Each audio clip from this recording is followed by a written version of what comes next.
Kuya, pengi akong pera ne. Kuya, late na sinahod ko na resto. Aray ko. Potam na da. Paano magmukmuk ang isang Koreana kapag kakasahod niya tas ang liit lang ng sinahod niya? Liit ng sinahod ko na resto. Ay! Bakit ang liit ng sinahod ko na ron de? Nakakasad naman na resto. Bakit ang liit ng sinahod ko na ron de? Ginawa ko namang lahat ng dapat kong trabahuhin ni resto. Ay! Potam na da. 爱我三 U 土精神。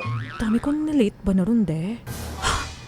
Di ba ako nakapag-time in ni Resto? Oh no! Ay! Babawi ako sa next payroll ni Resto. Tandaan niyo yun yun de. Mama, what if manghingi akong pera sa nanay ko? What? Uma, wala akong pera niyo ron de. Uma, gusto ko na lang ulit sa bahay niyo ron de. Ang hirap maging adult ni Resto. Ayoko na ng adulting niyo ron de. Daming bayarin ni Resto. Ang liit ng sinahod ka niyo ron de.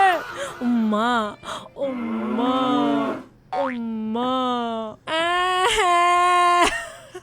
Ano pang ginagawa mo dito, ha? Sinasabi ko na nga ba eh. Solid yes friend ka talaga. Dahil nandito ka na rin lang, sige na, Mag-like at mag-comment ka na. Mag-subscribe ka na rin at i-click ang notification bell. Para mapasali ka sa mga kalokohan namin. Bawal na bawal mag-no dito, ha? Kasi yes to yes!